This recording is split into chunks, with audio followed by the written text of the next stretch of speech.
Hi guys, welcome to your Unit 4 Lesson 1 notes on relations. By the end of the day, you will be able to show relations, that's like relationships, as sets of ordered pairs, as tables, and as graphs. So let's jump right in. When we have an ordered pair is a pair where order matters. We'll often see this as x, comma, y. Order matters, x comes before y. Okay, so the first coordinate in an ordered pair is the x coordinate. And then if we take all of the x coordinates of a relation, all of the x coordinates together, the group of that, the set of all those together, we call that the domain. So I'm going to ask you a lot, what's the domain and what's the range? It's just, hey, list all of the x's, all of the y's. So the first one is the x coordinate, and then the second one is the y coordinate. And then if you take all of the y coordinates together, we call that the range. This is because whenever we have an ordered pair, whenever we have a point, if we want to find out where the point is, we're first going to find out, okay, how far over on the x coordinate are we? On the x-axis are we? And how far up and down on the y-axis are we? So if we look at this point right here, this point right here, we're going to the right 2, 1, 2, like that. So our x coordinate is 2. And then we want to find out, well, how far up did we go? We went up 1, 2, 3. So the point is at 2, 3, and we put those in parentheses like that. Now, we have a problem because there is drama at the dromedary. Dromedary is a kind of camel.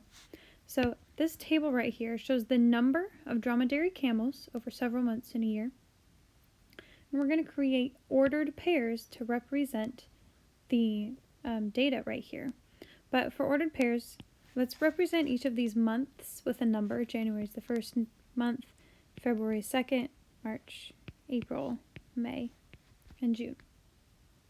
So we can create ordered pairs by putting all of our months as x values and by putting all of the numbers of camels as our y values. Why though? Oh, this is y, by the way. Okay. So our first one, we have 122, because in our first month there were 22 camels. In our second month there were 29 camels. In our third month there were 43. In our third month there were 43 camels. In our fourth month there were 24 camels. In our fifth month, there were 40 camels. And in our sixth month, there were 13 camels. Highlight each x coordinate in yellow, so remember those all represent the months. So x coordinates are yellow, and y coordinates are green. This is going to be super helpful when we try to graph it. So our x-axis is yellow. We always put our x's going across this way, and we always put our y's going up and down. I remember this because y is a very up and down letter, and x is like a side-to-sidey letter, kind of. And now we just put each ordered pair on the graph. So here, this means go to the left 1 and up 22. Oh, first we need to label these. So we need to label our axes. So that's 1, 2, 3, 4, 5, 6, 7, 8, 9. And then up, since we go up to a little bit over 40, and let's make each of these be 5. So we have 5, 10, 15, 20, 25, 30, 35, 40. Now it's very important that these be evenly spaced. You need to make sure your labels are even. So evenly spaced labels. Evenly spaced labels. Or else our graph will get all funky. Okay, here we go. So you need to go over 1 up 22. We go over 1 up 22 is about here. Next, we have over 2 up 29, just right under 30. It's going to go right there. Over 3 up 43. Over 4 up 24. Oh, looks like we took a dip. Over 5 up 40. And over 6 up 13. Oh, wow. That's way down. Maybe they all moved or something. They moved away in June. They went out of town for the summer holidays. Now, what's nice about this graph is it gives us a picture. It allows us to visualize what's happening with our camels. We can also, if we were to connect the dots, we could see how they're related. Like we can see what the trend line is, what's going on with our camels. So we can connect them like this, going up, going down, going up again, and going down. Now it's a lot easier to look at this picture to see what's happening with our camels than to just look at the numbers and, I don't know about you guys, but all those numbers run together. So graphs are nice because they make a picture. They give you a nice visual. Now here we have seen 3 different ways to represent the same data. Here we have a set of ordered pairs. Here we have a table. And here we have a graph. So those are the 3 ways to represent data. We call this a relation because there's a relationship between x and y. So you can either make a table, you can do that, or you can do a set of ordered pairs, or you can make a graph. So let's do a little visual. A table means you have x and y, and then you have numbers here, numbers, numbers, numbers, numbers. And your x's and your y's will correspond with directions on a graph, going x's side to side and y's up and down.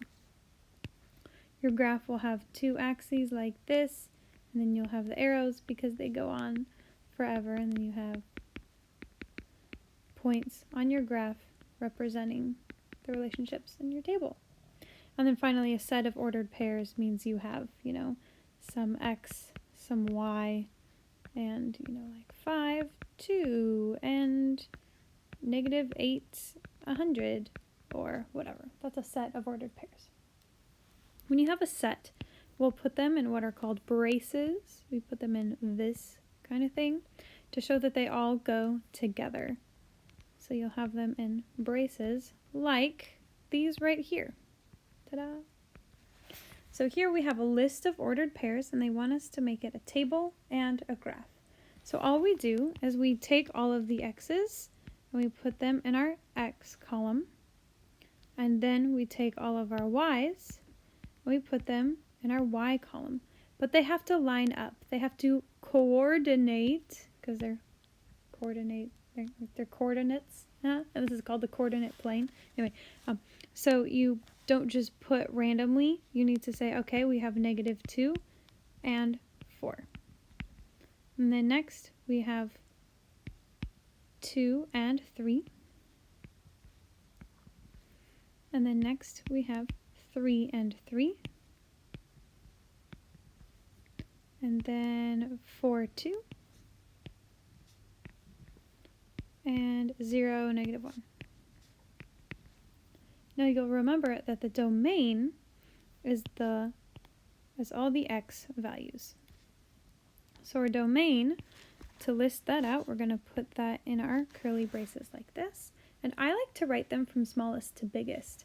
So that'll be -2, 0, 2, 3, and 4. And our range is all of our y values. Again, I like to write them from smallest to biggest. -1, 2, 3, and 4. Notice our domain is bigger than our range. Our domain has 5 numbers in it, and our range only has 4 numbers in it. This is because there are two different numbers in our domain, 2 different x values, that go to the same number. They both go to 3. Okay, let's graph them all. So remember, domain is all your x's, range is all your y's. Oop. Okay, so we go, nothing is bigger than 5, so we'll just make each tick mark be worth 1.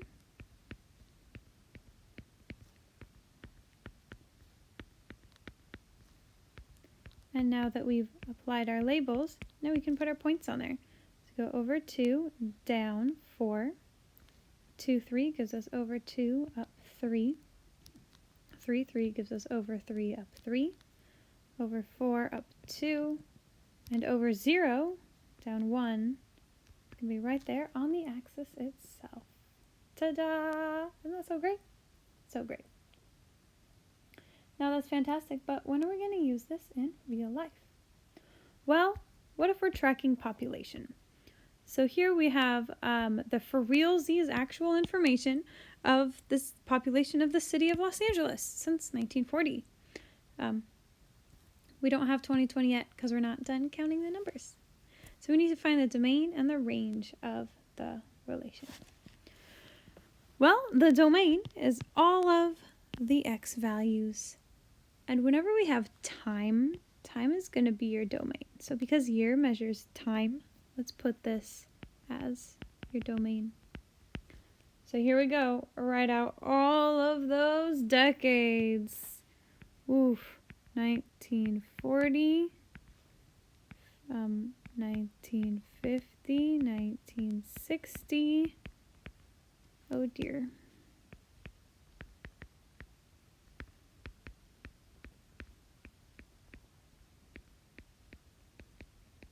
Phenomenal. And then our range, oh, I made that the wrong color. Oh shoot, you guys. Time to switch. It doesn't matter, I like the consistency. Okay. And then the range then is going to be our population. It's going to be all of our y values. It's going to be all of our y values. There we go. So our range, what's our smallest number? Oh, it's only growing. Oh, okay, interesting. So we're going to write those right in order as well.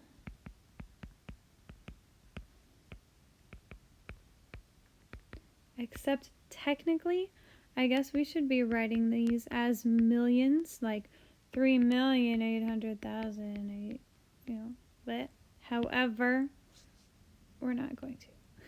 So 3.8 is the last value in our range. Notice our population is represented by millions. So it's not that there's 1.5 people in LA in the 40s, there are 1.5 million people in LA in the 40s. So that's equal to 1,500,000. And this is just the city itself, not the LA area. So now let's graph the relation. Now I'm going to teach you a quick funky trick that you don't have to know. Notice that our domain does not start at 0. We're not going to count from year 0. We're just going to start right at 1940. So we need to make a break in our axis real quick. And we need to draw this squiggle. Boom. This squiggly guy tells us, hey, there's a break there. Yeah, that's all. So that was year 0. Let's start at 1940. And then let's have every tick mark be 10 years. So we have 1960, 1980, 90, 2000, 2010, 2020. Yay! And let's have this be 2 million, 3 million, 4 million. Okay, excellent. So in 1940, the population was 1.5 million. Then it was 2 in 1960 was 2.5. Wow, that's climbing steadily. Oh, I spoke too soon. Then we go to 0.8. No, it started to round off a little bit. And then 3, and then 3.5, and oh, that's 3.5. Here we go. 2000, I missed a 0.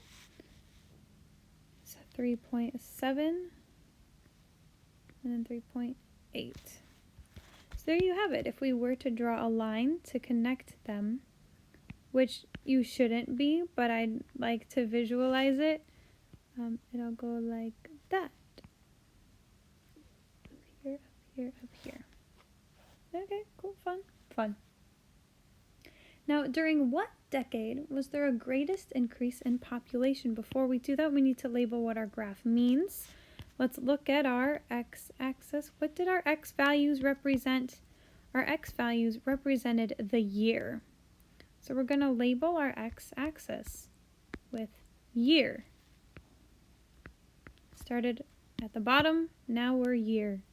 And then our y-axis was the population in millions.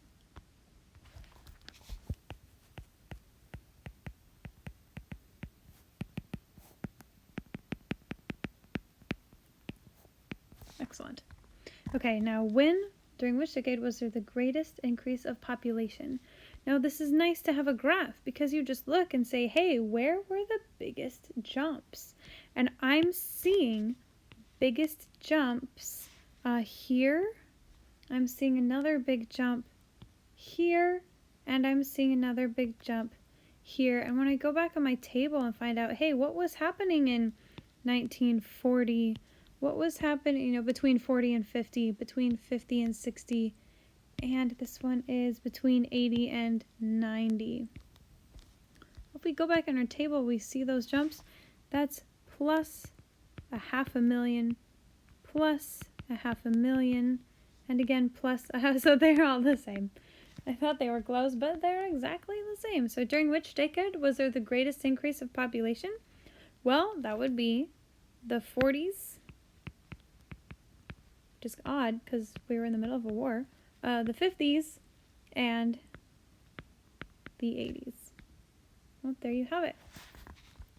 So there are 3 ways to represent relations: a table, ordered pairs, and a graph.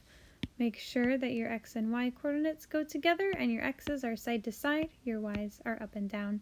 Have a fantastic time on your homework.